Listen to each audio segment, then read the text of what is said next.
All right, you've heard about Panama, you've heard about the BVI, you know all about tax-free companies. So today we're doing a deep dive into companies. Come with me to discover some hidden gems in the corporate world that can be tax-free just for you.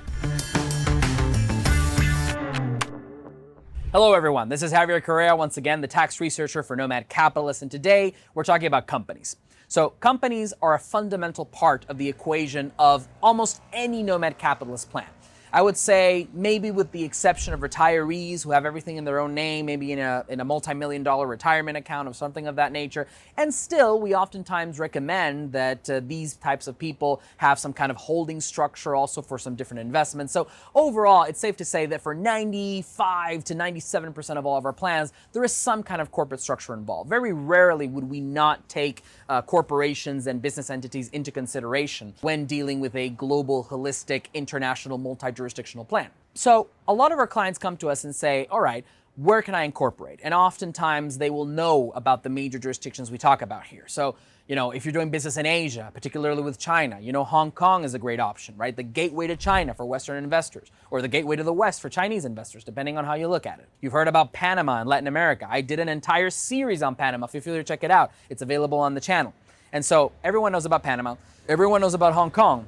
And most people know about Caribbean companies, right? BVI, Nevis, Cayman Islands, Bahamas, you know the drill. These are companies that time and time again, everyone has talked about. And listen, for good reason. These are companies that can be very valuable in a multi-jurisdictional structure, and they can serve a very specific purpose, or they can serve a broad purpose. And for, I would say, the vast majority of clients, these companies work in one way or another. You will be satisfied with the type of corporate setup you can have in these jurisdictions.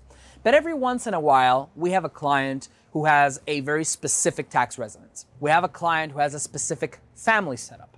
We have a client with a specific type of business that wants to access specific types of banks. And for those people, sometimes, on occasion, we may use some other types of corporations and business entities that are maybe not the ones that are the most popular, but that are still very tax friendly and that can be tax neutral for the right kind of entrepreneur and the right kind of investor.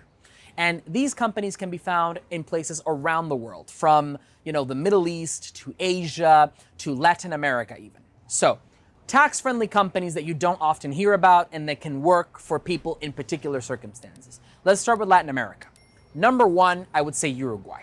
So Uruguay is very famous for its tax residence programs, 11-year tax holiday, which is the one that most people take, and you can get essentially a tax-free treatment on all foreign income for a little over a decade, and you can relocate to Uruguay, potentially get a tax residence for only spending 60 days there, and it's a great digital nomad tax residence, but many people overlook that Uruguay is also an interesting place to incorporate.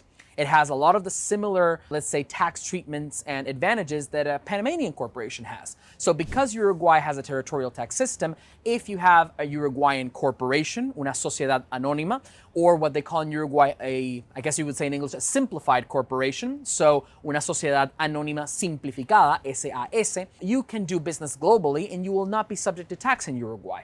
So let's say, for example, you have a Uruguayan company. All of the people who work for you, whether it be contractors or employees, are located outside of Uruguay. No work is performed in Uruguay. Just to oversimplify things, you are essentially getting income into your Uruguayan corporation tax-free. And on top of that, when you take out a dividend, that dividend is also untaxed, provided that it comes from foreign income that is not taxable in Uruguay.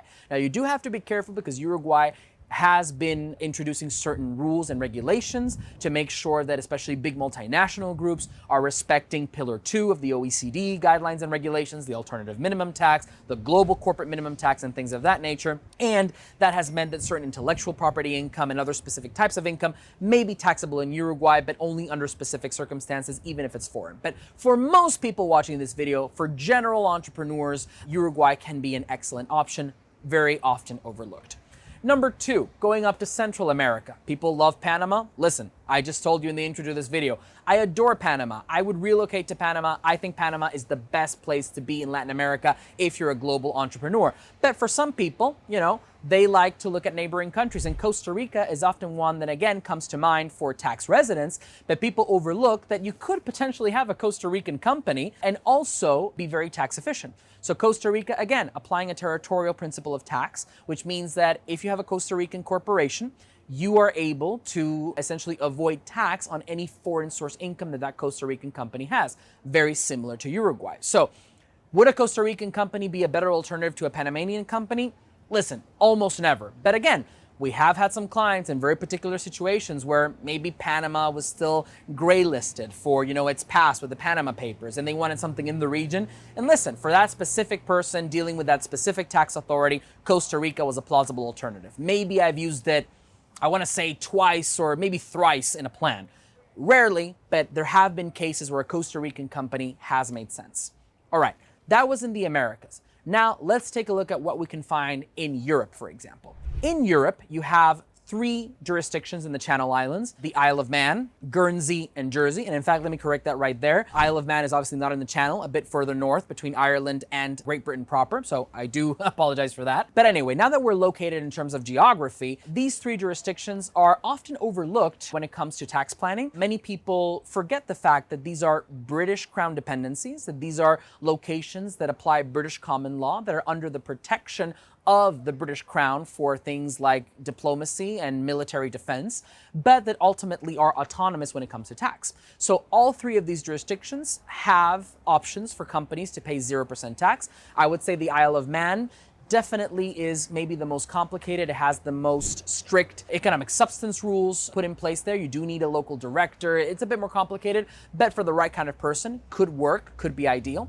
And then the Channel Islands of Guernsey and Jersey usually apply a 0% tax rate to most businesses, with some exceptional cases paying 10 and 20%, but that will not encompass almost anyone. It is essentially financial services, certain large retailers, and very specific business activities conducted in the islands. But for most people watching this video, if you're a global entrepreneur, investor, you will generally be able to access the 0% tax rate in Isle of Man, Jersey, or Guernsey. All right, so very important to mention that. So these are jurisdictions that are often overlooked, and they can be very useful because they are in Europe, because these jurisdictions are whitelisted by the European Union, and because they have a strong link to Europe and to the European Union in general, even if they're not part of the EU. These companies are very easily able to do business on the European continent, and again, at 0% tax. Another option for those who want a very simple setup in Jersey or Guernsey would be the limited liability partnership. Here you have pass-through taxation, similar to what you would find for a US limited liability company. So for those people who just don't want to bother with setting up a corporation, having annual shareholder meetings, electing a board of directors, electing officers of a corporation, having to potentially have to worry about a separate tax return, even if it's at 0% or anything of that nature, then LLPs that offer limited liability protection like LLCs, but that come with pass-through taxation, mainly in Jersey and Guernsey, could be excellent options. Me personally, I think the Jersey option is the simplest. I like Jersey. I think it's a great alternative for most people and often overlooked and forgotten. The other options that I think could be interesting to look at are on the European continent. So this is, for example, the Principality of Liechtenstein. You rarely see me talk about Liechtenstein, and this is because in many cases people don't know about Liechtenstein. It's a small principality. It's a German-speaking principality just south of Switzerland. It uses the Swiss franc, very Swiss in the way it conducts business, and is often overshadowed by Switzerland. And so today I want to mention that, yeah, sure, on occasion we've used some companies in Liechtenstein. And so Liechtenstein is also very interesting because, no surprise there, it follows the Swiss model of corporate taxation, which means that you can incorporate a company in Liechtenstein in a solid, stable, German-speaking principality with great banks, and that company, provided that it has permanent establishments abroad, meaning that it has an office abroad, employees abroad, people conducting business abroad, as long as it's a fixed place of business, that income attributable to those fixed places of business is not taxable in Liechtenstein. So very interesting alternative to consider. In addition to that, if you're a global real estate entrepreneur and you're investing in properties all over the world and you're collecting rental income, we have people like that, a global landlord, then a Liechtenstein company could also make sense because, once again, you have a situation whereby foreign rental income is simply not taxed in Liechtenstein, similar to what happens in Switzerland. So very interesting option, often overlooked. And then the last option I want to talk about today is Cyprus. So Cyprus, similar to what happens in Liechtenstein and Switzerland, also has some special deals. If you have a Cypriot company and that company has permanent establishments, that we already established what those are, outside of Cyprus, then that income attributable to those permanent establishments can potentially be tax-free in Cyprus. Now, there are some caveats there, especially if you have passive income. If you've got active income derived from a trade or business, it's much easier. If you have passive income, there are certain details you have to pay attention to. But overall, again, very interesting to look at. And listen, many people talk about Cypriot companies only in the context of moving to Cyprus, but on occasion, rarely, but on occasion, for some entrepreneurs, it makes sense to have a Cypriot company. It's incorporated in the European Union, that gives you certain advantages, and for the right type of entrepreneur, it can be tax-free. So there you have it. Examples of companies that are rarely used, but on occasion could be a lifesaver and can be the right fit for the right kind of entrepreneur or investor.